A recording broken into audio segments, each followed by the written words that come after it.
Hello guys, welcome back. This is the part second of the terminal command series. In this video, we will be going through some additional commands that might be helpful for you to navigate through your system. If you haven't watched my previous video, I highly recommend because we covered the basics of terminal commands in the first video. Here I will go through a little bit more advanced commands. Let's get started. Okay, let's say that you get something from the market and you don't know how to use it in the first place. What will you do? You will go through the manual, right? Similar to that, in Linux also, if you don't know what the command does, you can use the man command. For example, if you type man and then give the command that you want to run. Let's say that you want to know what is ls command. You can type man ls, and if you type enter, it will show you the manual how to use the ls command. And if you want to go back into the terminal, you can hear it says that you can press q in the keyboard, it takes you back. This is really handy when you don't know what the command does. The next command is sudo and double exclamation. Before going through this, you need to know that in terminal, if you want to have the super user privilege, then you use the sudo command. Generally, we don't use the sudo command. Let's say that if I want to make directory test, it creates the directory test inside the directory. It does not need any sudo command. But let's say that you want to modify something that you are not allowed to do, that you need to have a super user privilege. Let's say that you want to edit nano etc folder, and then there is this host folder. If you type enter, here on the bottom it says as file etc host is unwritable, meaning that it's not writable, but it is writable if you have the super user privilege. In order to see that, let's say that we want to say Control X, we go back, but we type the nano etc and host, right? But if we want to have the sudo rights, we need to type sudo again nano and then etc and then host, right? Instead of doing this, what the sudo exclamation does is it provides the sudo privilege for the previous command that we just wrote. For just running this simple command, it does not look like it has a big impact, but imagine that you need to run some sudo commands with a long chain of command, then it's difficult to type every time. It saves a lot of time. If you type sudo double exclamation and enter, it will go run the same command, but now there is no this red message which was blinking before.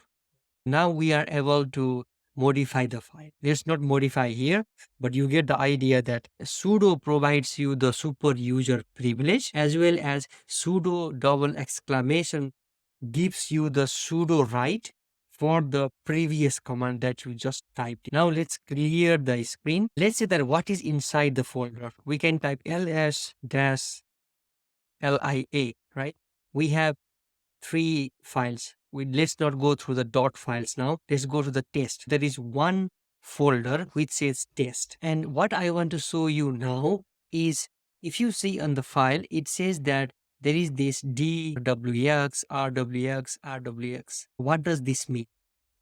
Let me create one file now. Let's say that we want torch test.txt text file. And again, if we run the previous command, to do the previous command, you can just type the up arrow 1 time, 2 time, then you can go to the previous commands. Now you see the difference. There is d, rwx, rwx, and in the second one in the file, there is rw, and rw. What does this mean? If there is d, that means that this is a directory. This test is a folder, right? Folder is directory. There is no d, there is dash, meaning that this is a file, not a directory. And what does these 3 characters after d represent? It says that r is read, w is write, and X is the execute. It has read, write, and execute permission for the user. The first 3 characters denotes that is for the user. The next 3 character says that this is for group, and the next 3 character defines that is for the other people. This is how it is distinguished: user, group, and others. If you see the file below, it says it has read and write permission for the users. The user also does not have the permission to execute the file. Similar for the group and the others. Why I explain you now this is because there is the command called chmod. Chmod command, which helps us to provide the permissions for the users, group or others. Let's say that in this test.txt file, we want to give execute permission for group. How can we do that? We can say chmod g, and then you need to type plus x and then name of the file txt. Now you see it works, and if we do ls-lia, now if you see on the line here, we have rwx, but before we just have rw here. We provided the execute permission for the group. This is how the chmod command works, and this is really useful command because you can restrict the access to certain files and folders based on this command. Okay, so while we are going through the chmod command, you might have seen somewhere that people also write chmod.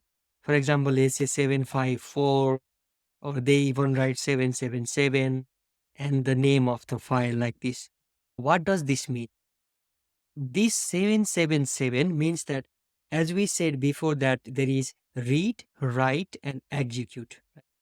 There is a number assigned to each of these.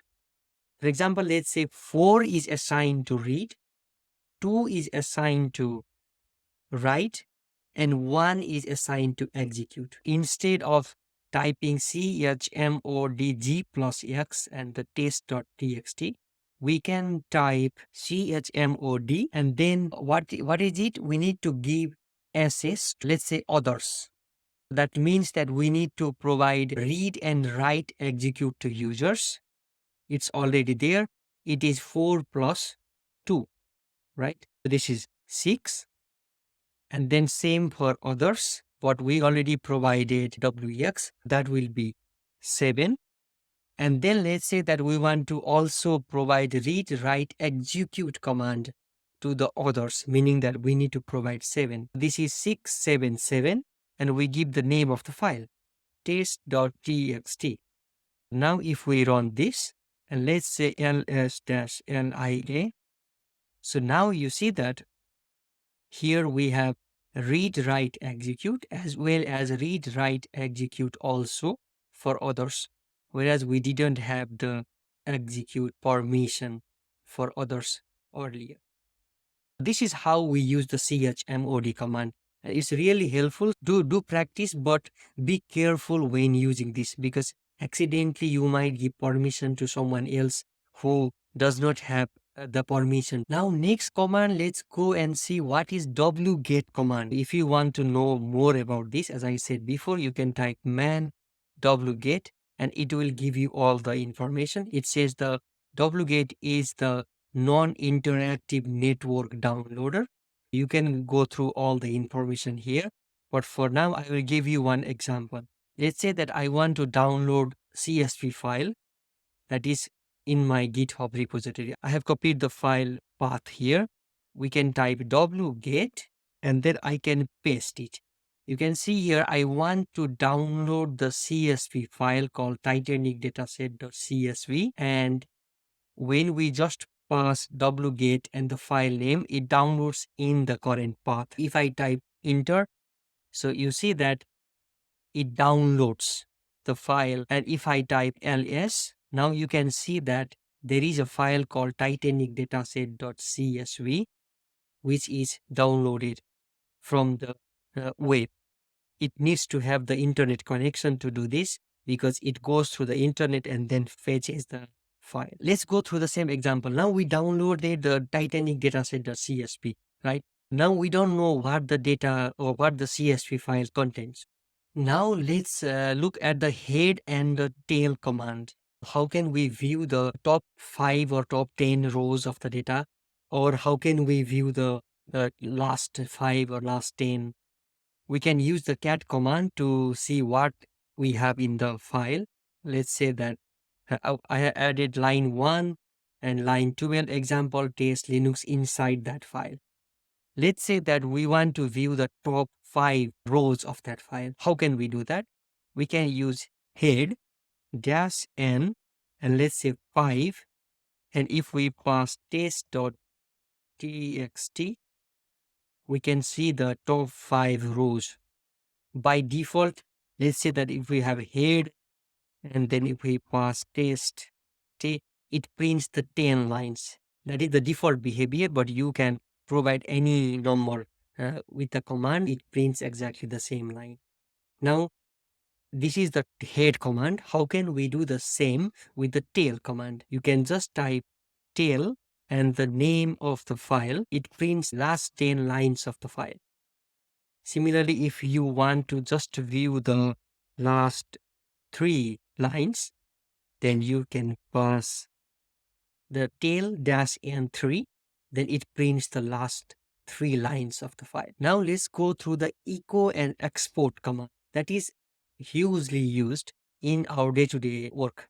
Echo print the variable or something on the terminal itself, and then export is used to export the environment variables. It can be used in different perspective, but mainly we use to export something. Let's take it action. Let's say that we want to print something on the terminal. What we can do, we can type echo and then we can say test, enter, it prints test on the terminal. Let's say that if we want to type echo test, it provides the test. It does not necessarily have to be in the quotation marks, but this is how you can print the something on the terminal itself. If you want to know more, you can use the man command and go through the the manual and see what it is capable of doing. And now let's go through another command which is called export. I hope you have seen this command when you export the path or export the environment variables and such thing, right? Mainly we use in these two cases. We want to export the path or we want to export the environment variables. Let's say that I want to export the environment variable. Let's say that I can give the environment variable test and I want to give the environment variable name Linux, for example. I want to export as the value is the Linux. If I enter this, now the environment variable is being exported. How can I print that on the terminal? That is when the echo comes into handy. If you type echo and test, let's see what it prints. It just prints test because that is what it does, right? But it does not print the value of the environment variable.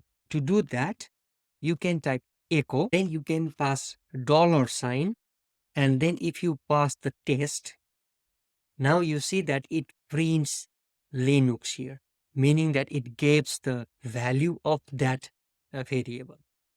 This is how you can use echo and export to print. Now let's go 2 more commands in this video, that is the zip and the unzip command. What does zip command do? As it says, it compresses the file, and unzip uncompress the file. To zip, let's say test folder and text.txt file. How we can achieve that is we can say zip and we can give the name test.zip for the compressed file, and then we want to zip the test folder as well as test.txt.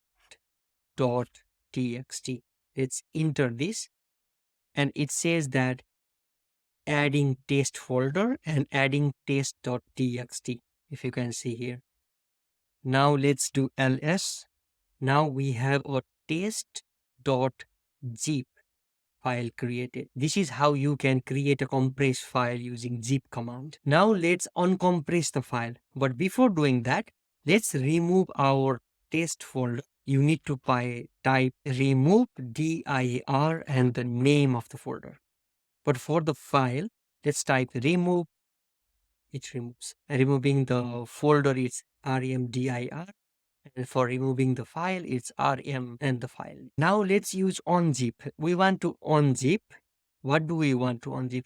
We want to unzip the test.zip file, right? If we type this, it says archive test, creating test folder, inflating test.txt. Now if you do ls here, you see that we have the same files and folders we had before, but we removed here test folder, we removed the file, but now we did the unzip.